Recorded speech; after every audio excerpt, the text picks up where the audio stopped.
Hello everyone, this is Shilpi Saxena. Welcome to my channel learning hub. तो आज का video है यूज़र डिफाइंड फंक्शंस के ऊपर, जिसका मैं फर्स्ट वीडियो ऑलरेडी डाल चुकी हूँ। इसका लिंक हम डिस्क्रिप्शन बॉक्स में दे दिए हैं। आप आराम से उस पर क्लिक करके पहले प्रीवियस वीडियो देखिएगा, फिर ये वाला वीडियो देखेंगे तो ज़्यादा समझ में आएगा। प्रीवियस वीडियो में मैंने कवर किया था what are user defined function, उसमें जो क्या क्या चीज़ें यूज़ करते हैं हम। फंक्शन डिक्लेरेशन क्या होता है, डेफिनेशन क्या होता है, फंक्शन कॉल क्या होता है। अब फंक्शन कॉल को हम इलेबोरेट करेंगे इस वाले वीडियो में। फंक्शन कॉल में कॉल बाय वैल्यू होता है, कॉल बाय रेफरेंस होता है, फॉर्मल आर्ग्यूमेंट, एक्चुअल आर्ग्यूमेंट, ये सारी चीज़ें हम इस वीडियो में कवर करेंगे। तो सबसे पहले स्टार्ट करते हैं फंक्शन कॉल। जो वैल्यूज़ हम फंक्शन कॉल के टाइम भेज रहे हैं, those values are called arguments, and जो रिसीव कर रहे हैं those are known as parameter. ठीक है, और we can use the word actual parameter and formal parameter also for this. जैसे कि फॉर एग्जाम्पल मैंने एक फंक्शन डिक्लेयर किया है सम, और इसमें सपोज दो पैरामीटर्स हैं इंट y। ठीक है, इसमें ये फंक्शन की बॉडी है। अब मेन फंक्शन में सपोज मेरे पास दो वेरिएबल रहे होंगे a और b। जब मैंने फंक्शन कॉल किया, ठीक है, a में सपोज है आपका 3, b में है सपोज 6। जब मैंने फंक्शन कॉल किया तो मैंने उसको भेजा सम a कॉमा b। ठीक है, तो ये जो है ये कहलाते हैं आपके आर्ग्यूमेंट्स, ये कहलाते हैं आपके एक्स वाई हैं आपके parameters. These are actual parameters. इसको एक और वर्ड नाम यूज़ करते हैं, दैट इज एक्चुअल पैरामीटर। ये है आपका फॉर्मल पैरामीटर्स। ठीक है, इन दोनों का आपस में कोई रिलेशन नहीं होता है। This is totally local for this function only. इस फंक्शन के बाहर हम इनको यूज़ नहीं कर सकते हैं। ये कोई ज़रूरी नहीं है कि यहाँ पे ए बी है तो यहाँ एक्स वाई लेना है, means it should be different. No, it can be A B also. अगर ये ए बी है तो भी इसमें जो वैल्यू है या इसमें जो हम चेंजेस कर रहे हैं उससे इसका कोई मतलब नहीं है। दोनों में कोई रिलेशन नहीं होगा at this point of a time. ठीक है, वो रिलेशन कब होता है? जब हम उसका एड्रेस पास करते हैं, तब रिलेशन होता है। अगर हम ऐसे भेज रहे हैं तो हम इसकी ए और बी की एक कॉपी भेज रहे हैं जो कि एक्स और वाई में जा रही है। अगर आप इसको ए बी भी ले रहे हो तो ये एक्चुअल पैरामीटर की कॉपी है जो फॉर्मल पैरामीटर में जा रही है, तो इससे इसका कोई रिलेशन नहीं होता है। Now back to our function call. दो तरह से होता है। अगर मीन्स मान लो इसकी वजह से इसमें मॉडिफिकेशन हो रहा है, ठीक है, मैंने आपसे बोला रिलेशन नहीं होता है, लेकिन अगर होता है तो किस केस में होता है? अगर हम इसको कॉल बाय रेफरेंस करें, मीन्स हम उसका एड्रेस जिस एड्रेस पे है वो अगर हम भेजें तो फिर दोनों में रिलेशन रहेगा, और इसमें चेंजेस, इसके थ्रू जो चेंजेस करेंगे वो इसमें रिफ्लेक्ट होंगे। और अगर ये जो मेथड है this is call by value. Suppose मेरा एक ये जो ए है, ए इधर था और बी सपोज 2000 में है, बी सपोज 3000 में है, और जब हम इस तरह से भेज रहे हैं, सपोज इसमें 3 वैल्यू है, इसमें 6 है, तो जब मैंने इसको एक्स वाई में भेजा, एक्स वाई हो सकता है इसकी 4000 लोकेशन हो सकता है इसकी 5000 लोकेशन हो, means all both the locations are different. तो इसलिए अगर मैं इसको 3 को हटा के 4 करती हूँ, इसको 7 में 1 ऐड, 6 में 1 ऐड करके 7 करती हूँ, तो इससे इसका कोई मतलब नहीं रहेगा। ये वैसे ही रहने वाला है, इसमें चेंजेस नहीं होते हैं। वही जब मैं जिस जगह पे ये स्टोर है इसका मैं एड्रेस भेज रही हूँ इधर एक्स और वाई में, तो एड्रेस यानी कि वो अल्टीमेटली इसी पे वर्क करेगा। तो इसमें अगर मैं चेंजेस कर रही हूँ तो वो ए बी में भी रिफ्लेक्ट होंगे और एक्स वाई में भी रिफ्लेक्ट होंगे। अब कैसे इसको यूज़ करते हैं? सबसे पहले हम कॉल बाय वैल्यू देखेंगे। इनका call by value method, the value of actual parameters is copied into formal parameter. पीछे जाते हैं दोबारा, ये जो एक्चुअल पैरामीटर है वो फॉर्मल पैरामीटर में कॉपी होते हैं। यह सारी पॉइंट्स मैंने डिस्कस कर चुकी हूँ, अब हम आपको एक एक पॉइंट को रीड करके बताएंगे। We can not modify the value of actual parameter by formal parameter.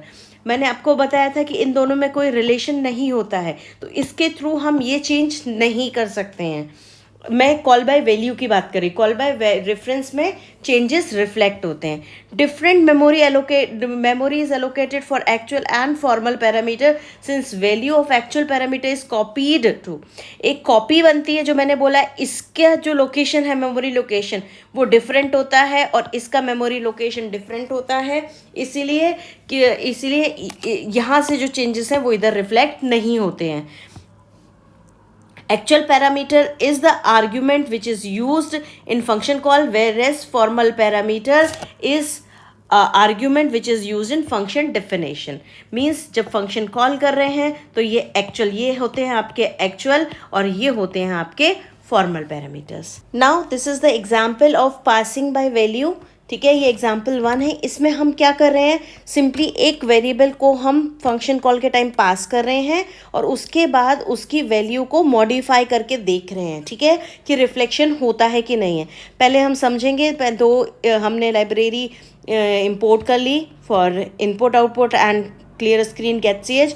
Main function आपका यहाँ से स्टार्ट हो रहा है. ठीक है, मेन फंक्शन स्टार्ट हो रहा है. CLR मैंने एक वेरिएबल डिफाइन किया जिसमें वैल्यू है 500. अब इसके पहले जब फंक्शन कॉल है उससे पहले इसकी वैल्यू प्रिंट करिए, यानी लॉजिकली क्या प्रिंट होनी चाहिए, 500 नम की वैल्यू. ठीक है, चेंज बुलाया मैंने. इसमें एक्चुअल पैरामीटर क्या है, नम.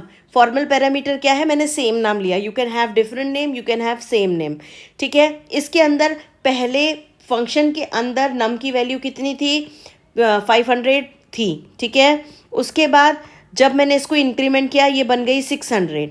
उसके बाद जब दोबारा प्रिंट किया तो 600 प्रिंट होनी चाहिए, यानी आपका आउटपुट आना चाहिए पहले 500, फिर 500, फिर 600. ठीक है, जैसे ही फंक्शन ख़त्म होता है वापस हमारे यहाँ पे आएगा और फंक्शन कॉल के बाद क्या प्रिंट होती है, आउटपुट देखिए यहाँ पे. ये पहले 500, फिर 500, फिर 600, लेकिन फंक्शन कॉल के बाद नम की वैल्यू चेंज नहीं हुई है इन द मेन फंक्शन, क्योंकि मैंने उसको एक कॉपी दी है, ना कि उसका एड्रेस पास किया.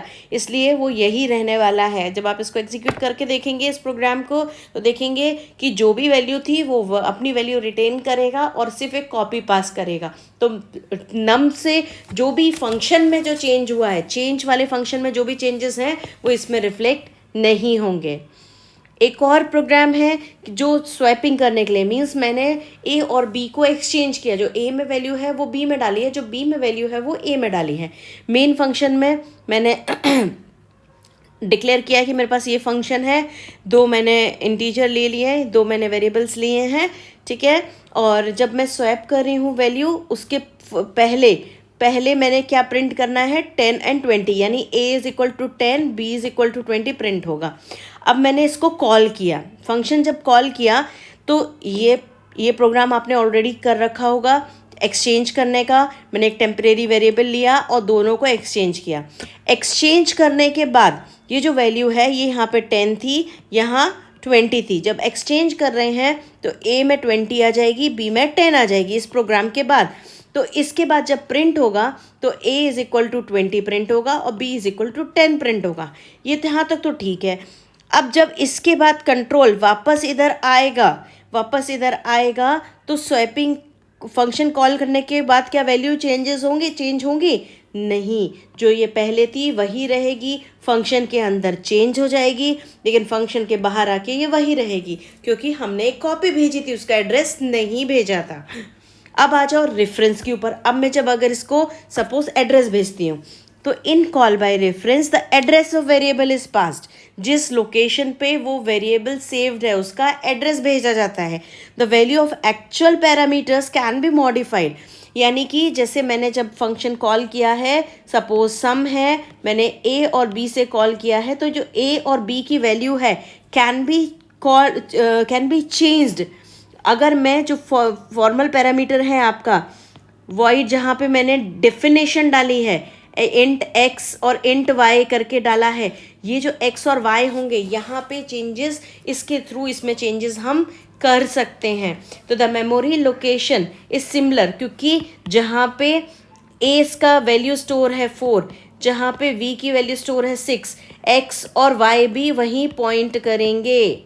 तो जो भी चेंजेस हम कर रहे हैं वो ए और बी में भी रिफ्लेक्ट होंगे. The memory is same. All the operations of functions are performed on the value stored और एट द एड्रेस. जहाँ पे एक्चुअल पैरामीटर है वहीं पे चेंजेस होते हैं.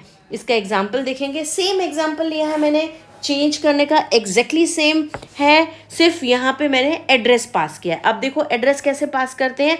आपने ऑपरेटर पढ़ा है M%, that is address of operator. मैं इसका एड्रेस पास कर रही हूँ जब, और ये पॉइंटर क्या करता है, जैसे ही मैंने ये लिखा इसका वैल्यू एक्सेस करने के लिए हम पॉइंटर लगा सकते हैं. मीन्स इस एड्रेस पे जो वैल्यू स्टोर है उसको एक्सेस करना है. पॉइंटर टू एड्रेस मीन्स इस एड्रेस पर जो वैल्यू स्टोर है वो वैल्यू एक्सेस कर रहा है. ठीक है, तो यानी कि नम में क्या आएगा, वो वैल्यू आएगी जो कि स्टोर्ड है. अब प्रिंट एफ पहले जो चेंजेस से पहले फिर मैंने इसमें ऐड किया, यानी कि यहाँ मैंने जब 500 भेजा था तो पहले 500 प्रिंट होगी, फिर इसकी वैल्यू 600 प्रिंट होगी. यहाँ कॉल से पहले 500 प्रिंट होगा और आफ्टर एडिंग वापस जाएगा कंट्रोल, तो यहाँ पे 600 ही प्रिंट होगा क्योंकि चेंजेस रिफ्लेक्ट होंगे. तो 500 500 600 600 इज द आउटपुट. इसको एग्जीक्यूट करके देखिएगा तो आपको डिफरेंस पता लगेगा. सेम प्रोग्राम यूज़ करिए और उसके बाद उसमें चेंजेस यू कैन फील. दूसरा प्रोग्राम जो मैंने लिया, again the swapping the value. इसमें मैंने क्या किया, अगेन एड्रेस भेजा है. देखिए M% लगा के भेजा है, एड्रेस भेजा है. या पॉइंटर यूज़ करके मैं उसको एक्सेस करूँगी. एक्सेस करने के बाद देखिए जब चेंजेस कर लूँगी तो जब प्रिंट होगा तो वो, क्योंकि एड्रेस भेजा था, देखिए बिफोर स्वैपिंग ये वैल्यूज़ रहेंगी, after swapping in the function यहाँ होगा, और फिर मेन में दोबारा जब वापस आएंगे तो changes will be reflected. I hope this passive by value and pass by reference is call by value and call by reference is clear. So if you like this video, please like and subscribe, hit the bell icon. Thank you and have a nice day ahead.